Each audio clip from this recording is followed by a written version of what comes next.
just hear the sleigh bells ringing, ting, ting, ting, too. Hello babes, welcome back to the channel. If you are new, welcome. So in today's video we are going to be diving into the complicated Miss Joan Clayton, so let's get into it. Now, before I start this video out, I want to make something also very clear to the people who are new here. We don't do classless, low vibrational, messy, rude comments simply because you don't agree with my opinion. You're not that important. However, we have decorum here on this channel and are grown adults who aren't in high school. Although I know that's where some people peaked and didn't develop afterwards. But I don't tolerate childish, miserable comments from people who've been wearing the same wigs for 6 months or the edgeless and penniless. You can make your exit to the content that is cotton candy to your misery. I stand on what I say, and I'm not changing what I said to appease you and your hefty insecurities that you pour out onto the internet. Get the fuck up out my house. Now let's get into the video. Joan was a complex character on Girlfriends who I believe is often misunderstood, much like Tony. Joan had a lot of issues, and the root of those issues came from her mother as well as her father, which the show seemed to have brushed over, which I'll say again, rewatching this show, there are a lot of things that I just find extremely toxic, and not only toxic, but it's almost like black women can never win. It's always pick one or the other, as though you can't be successful and happily married. And it depicts this image of black women not being able to have healthy friendships. Now, I can't speak for other women, but I know me and my group of friends have never treated each other like this, especially in our big age. Not only that, but I didn't witness that growing up as a child either. Yes, we've all gotten to our spats or disagreements with our friends, but to the magnitude that is showcased on this show, it's just something that they made seem was normal and to normalize, and it wasn't. But I'll dive into that a bit later. Let's get to Joan. Joan was a woman who, although had it together career-wise, she struggled in her personal life with friendships and relationships.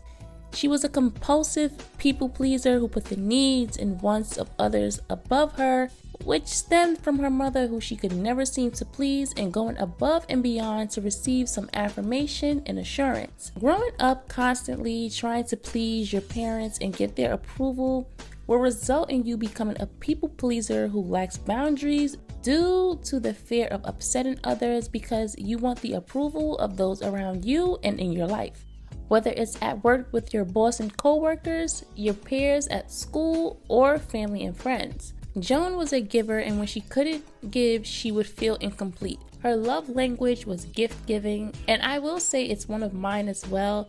I loved gifting my friends with gifts and celebrating them for their birthdays and holidays.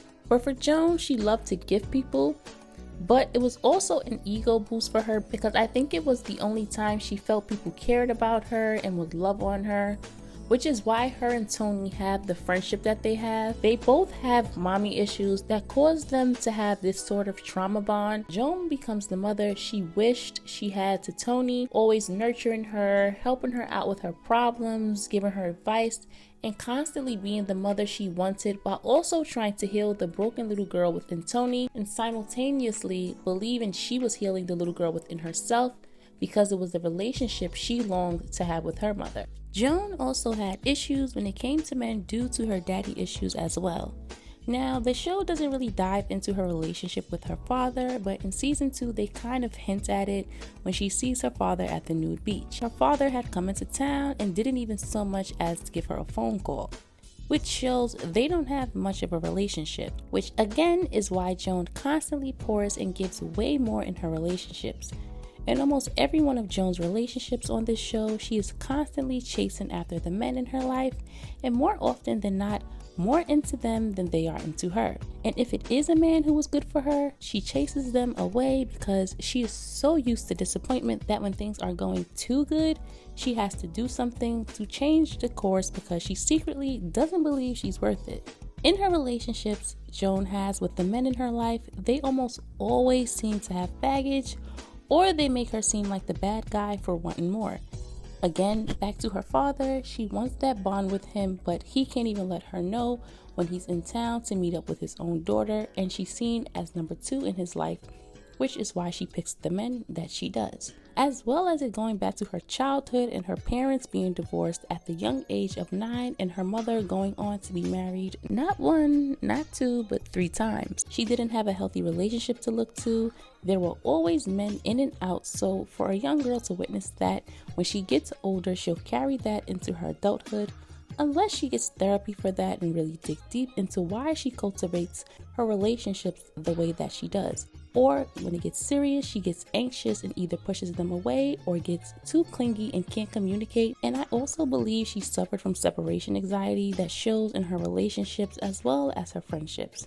Now, something that always pissed me off in this show was when Joan finally began to put herself first, making the covers of magazines and becoming confident in herself. They felt the need to knock her down for that, and it speaks volumes not only in this show, but in real life how people feel women, and more specifically Black women, should center their lives around the needs of others and practically be a servant for those around them. Her friends were disgustingly jealous, especially Tony, scoffing at Joan or thinking that Joan would purchase her a car when she shows up late to watch Morgan. I'm here! What are you doing in that car? This is a surprise, Tony. Oh my God! Thank you, Joan. This makes up for everything. I mean, I can't take it back right because I'm not feeling the color. It's not for you, silly. I got it for me.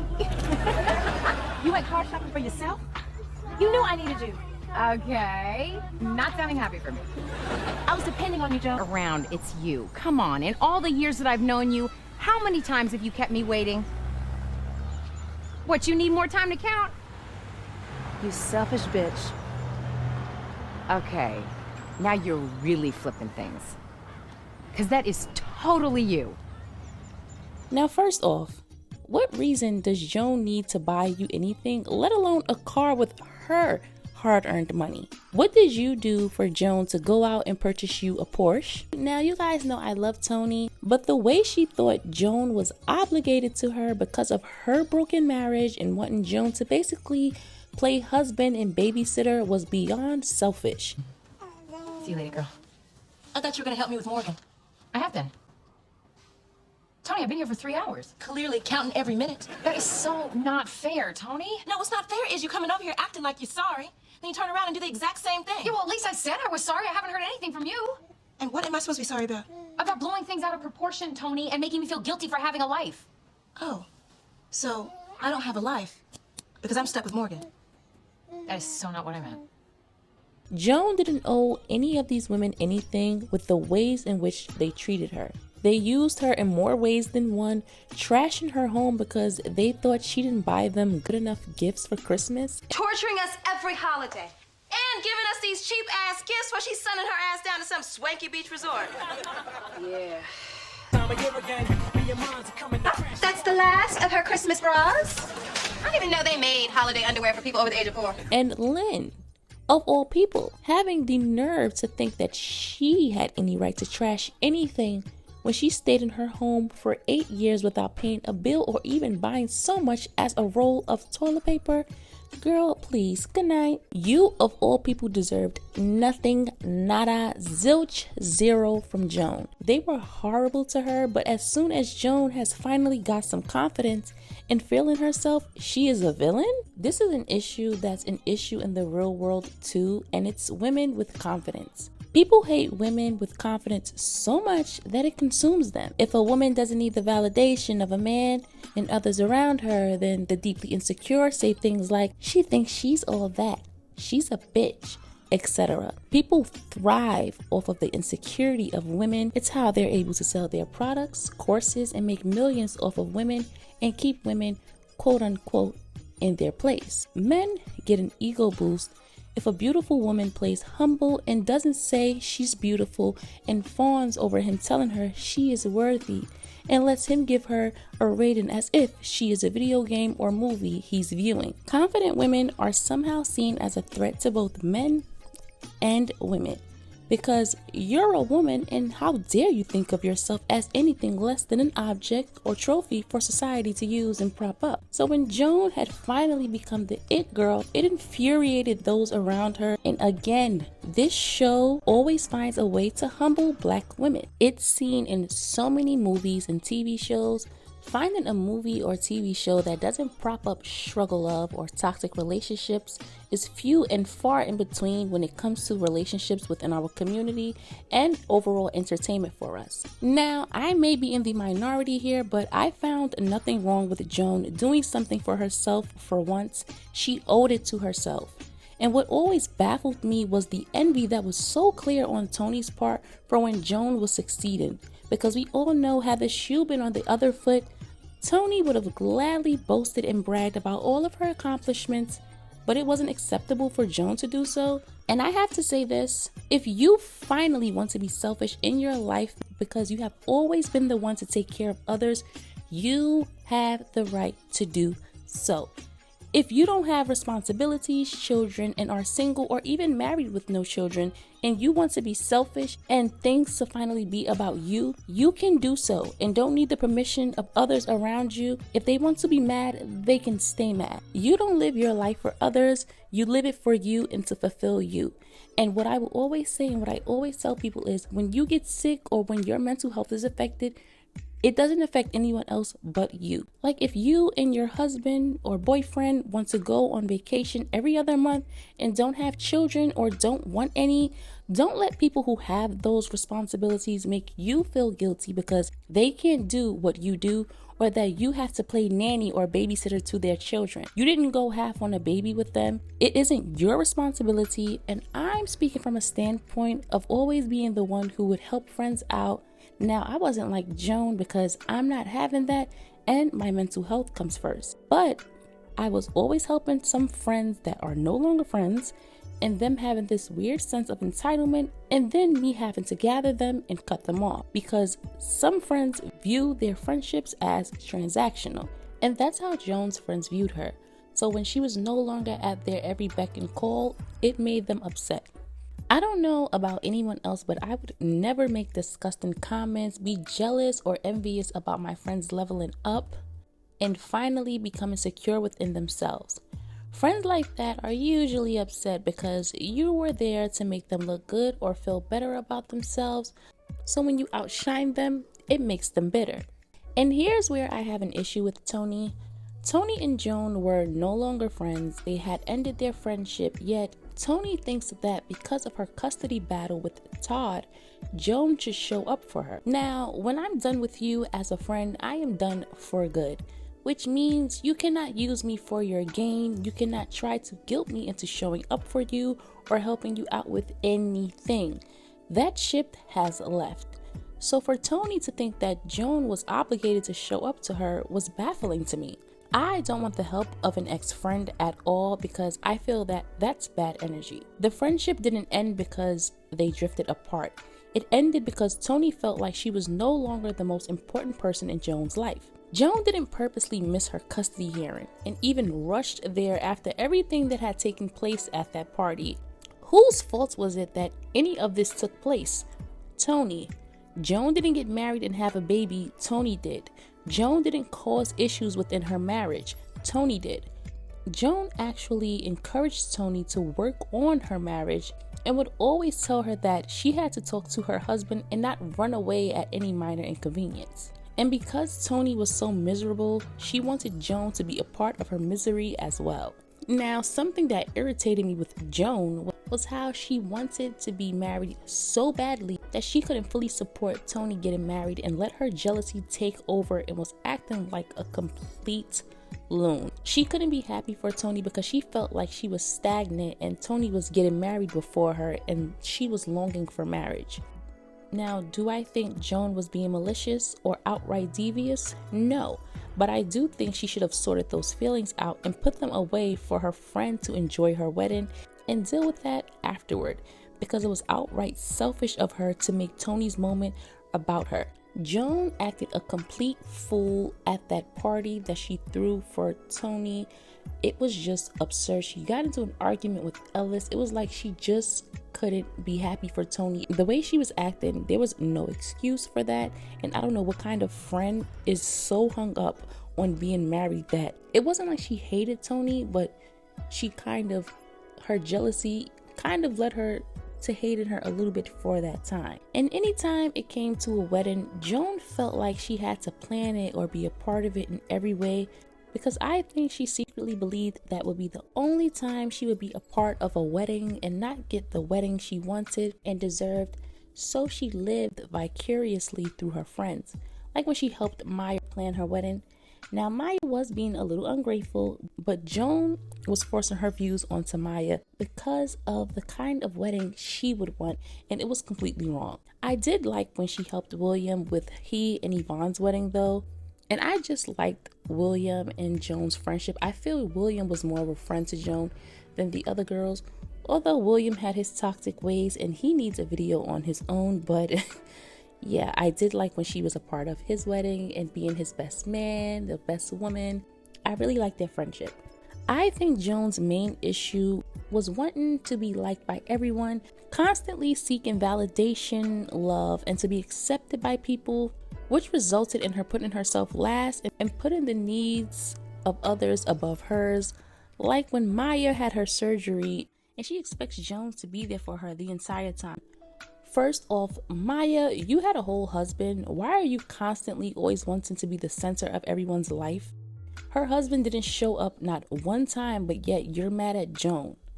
Not the man you married and made vows to? This friendship group was so toxic. And upon doing this video and researching, it was something that the actresses had voiced when it came to the storylines. In an NPR interview this year, Tracy stated that she, Jill, Persia, and Golden will push against some of the storylines and plots of how they treated each other on the show, saying the girls were really mean to each other and she didn't understand that. Tracy said, I really just didn't understand that. It was something that actually Jill, Gold, Persia, and we constantly were like, who are these friends? Who does this to each other? I've never heard of this. And I agree completely. I don't know of any friendships like this. And something else that I didn't like was the frequent use of calling each other as a term of endearment. Bitch, what's wrong with us? It's really that. Not everybody knows that your bitches have love in them. Yeah, Maya, I didn't hear the love the first few times you said it to me. That's because it wasn't there, bitch. I think it's disrespectful. I find it derogatory, and there is nothing sweet or friendly about referring to your friend as bitch. And I feel the same way about the use of the N-word within our community. It shows a lack of respect for yourself and others around you. Why would you refer to your friend as a bitch? How does that translate to love and endearment? But moving along, much like they would make comments about Joan not wanting to sleep with a man who she barely knows within a week. Because she had this rule, they demonized her for it. And everyone is not hip-hop helicoptering on every man that they meet and shows teeth just because he gave a few compliments. This show made women who held certain standards and had morals seem as though they were villains. And I know everyone wants a Girlfriends reboot, but I'd honestly prefer a show that showcases healthy friendships between Black women, like living single. Or if you're going to do a reboot, please let these characters have grown and remove the toxic storylines and toxic thinking away from them, because every woman is not going around like this, and this doesn't showcase every friendship or Black friendship.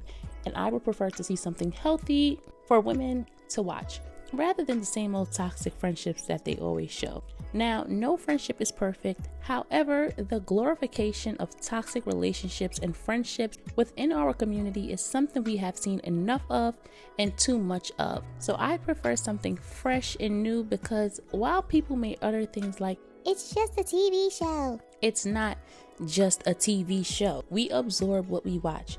It has an effect on us. It leaves an impression on us. Some people pick up habits from characters, and some people become so invested in fictional characters that they form parasocial relationships with them. This rebuttal is only made when one of their favorite characters are talked about and they go into rabid fan mode, or when people connect with a character who they share some toxic traits with and feel the need to project or defend because they relate so deeply to that character. Joan, aside from her flaws, was one of my favorite characters, and it's because she never sought out to hurt anyone intentionally. She didn't try to hurt her friends like they did to her, from attempting to sleep with her boyfriends, tearing her house up, disrespecting her in her own home, letting their men dog her out, Maya, making fun of her for every little thing she did. She was always the butt of their jokes. And it is why vetting your friendships is just as important as a relationship. You have to make sure someone is worth your friendship. Can you trust this person? Do you have the same interests or common interests? Do they speak badly about friends and family to you? Because if someone can badmouth a friend or family member to you, then trust and believe they will do it to you as well. Venting and badmouthing are two separate things. Watch how they treat people and watch the type of people that they defend or like. Joan was also someone who couldn't fathom her life without being married with kids, like talking about marriage a month into knowing a man. Girl, no. Just no. And that will scare anyone away, whether a man or a woman, because you're still getting to know this person and you're not even sure if they're the one. And she wasn't even in love with these men. She just wanted to say she was married because it was a status symbol for her, which is what leads to divorce. Getting married for all of the wrong reasons, or rushing into a marriage simply because you feel the clock is ticking, and it is a very real worry for women. But Joan was always given desperation when it came to men. She ignored a lot of her issues because she felt like marrying someone and finding the perfect man would fix that, and it honestly wouldn't. Joan was also sometimes very critical of others while also having a mess in her own backyard, and would sometimes be judgmental about the decisions of others if they didn't align with her thinking. I feel like she could sometimes be passive aggressive and was often too scared to be straightforward with how she felt about the way people treated her, or how she felt about situations she didn't agree with. Instead, she would do little things to get a reaction or hope it would make the person change their ways, when it just makes people not respect you or dislike you. Like her blurting out to Greg about Tony cheating on him really annoyed me, because I don't agree with cheating, and I think it's coward, selfish behavior, as I've stated before. But Joan started running her mouth to this man before she even spoke to Tony about what was going on. No, it wasn't her fault that Tony and Greg broke up, but it wasn't her place to start running her mouth and speaking in a negative way about someone she claims to be her best friend. I think it was out of pocket, and I feel like secretly she was jealous of Greg and Tony. Yes, Greg didn't have much to offer or anything to offer, and I found him to be a dusty. However, she thought that back rubs, massages, and head massages, and him loving Tony was something that she wanted, as we saw that she said. Joan would accept the bare minimum from a man, and it just irritated me with her, because she would praise the most bare minimum effort that a man would do, and it was so annoying. But like I said, she also did have her issues with her father that I think that showed up in a lot of relationships. So a man doing small things seemed big to her because she didn't have her father to do those things for her. Also, I couldn't stand Ellis. I'm sorry, he was just annoying. And I don't believe he ever loved Joan. I think he was with her out of convenience because of how she supported him and always showed up for him. I also think Tracy and Adrian had no chemistry at all, so it did show up on the show when it came to their relationship playing out on screen. I also thought it was so ironic how Joan criticized Tony for cheating on Greg just to turn around and do the same thing, but much worse because it was her boyfriend's agent, and outright treacherous behavior. You would think once Joan found out that he was his agent, she would have cut it off right then and there, but no, she continued on with her cheating. Granted, she and Ellis were having their issues, but like I always say, communicate with your partner. I don't understand why some people have such a hard time communicating with people they are in a relationship with, especially if you're someone who wants to be married. No one is a mind reader. You can't pretend like everything is fine when you're secretly holding things against them because it isn't fair to them. Yes, she did feel bad about it, but I think Joan also wasn't being real with herself when it came to the issues she had within her relationship and how she was the cause of a lot of the issues that would arise because of her not being able to communicate, or just being single for a while to get therapy and learn herself and what she truly wanted. Joan wanted an image, but she didn't care to work on herself to figure out why she wanted that image so badly that she would get it by any means necessary, and it was just a hot mess. Joan, a lot of the issues and a lot of the situations that Joan would get herself into was because of Joan and no one else. Joan wouldn't establish boundaries. Joan couldn't tell her friends what she was feeling or how she was feeling when they would do things to her. But like I said, she was a people pleaser. But in her big age, I just feel like Joan had a lot of childish ways and she wasn't really developing in her character. I feel like she did get worse a little bit, but she is still one of my favorite characters because I feel like she was actually genuine and she was a really good friend, although she had her flaws and her faults. Joan was a really good friend. And another thing that I hated about this show was the whole she didn't act black, or the toxic way of thinking within the community that if you don't act a certain way, then you're acting like you're white or you're not acting black. First of all, what is that? Second of all, black people are not a monolith. We all act different. We all come from different backgrounds. We all come from different ways of life. So to say that someone is not acting black is disgusting. And why is it that when a black person is not being loud or boisterous, that person is not acting black? She's acting the way she was brought up. That was how she was brought up. I mean, do you want her to act like something that she's not? Especially when Lynn's sister came over. That episode really irritated me because, first of all, how are you, a white girl, saying to a black woman, I act more black than you? Baby, let's keep it cute, okay? That episode always pissed me off. I don't even know why that was written. And the crazy thing is, I would think that Maya would be the one to say something about that because of how pro-black she was, but she was the one that was actually celebrating Lynn's horrible, disgusting stereotyping of black people's sister. Like, because Joan wanted to listen to Britney Spears or Anya, or she didn't like a lot of soul food, or she liked a certain way of eating, then she's less black. I like Britney Spears. I love me some Britney Spears, okay? Britney Spears is that girl, and she will always be that girl. I like Christina Aguilera. I like a lot of white artists. I like Gwen Stefani. I mean, does that make someone less black because they like different artists or different genres? No. And we really need to work on getting rid of that stereotype within our community, because it is not okay. And it makes it okay when other races look at us and say, oh, that person is ghetto, or that person acts like this, that person is black, so they're ghetto. We can't have it both ways. We can't get mad if another race is saying these things about us, but then we project those same things onto our people if they don't act a certain way that people believe black people should act. But anyways, I've gone on a tangent. However, I do love Joan. Also, Joan came through with the fashions, the hair, everything. The body was sickening. I love me some Tracee Ellis Ross. She can do no wrong, okay? Just like I love Miss Diana Ross. I love them. And I did do a video on her fashion, but I will, as well as Tony's fashion. However, I will be redoing their videos and updating the fashion and their fashion on the show, so be on the lookout for that. And with that being said, this video has come to an end, as well as the series of girlfriends and me breaking down the girlfriend characters. Don't forget to comment, like, share, and subscribe. Liking helps with the algorithm. Make sure your notification bells are turned on so that you always know when I upload. And I'll catch you guys in the next video. Toodles!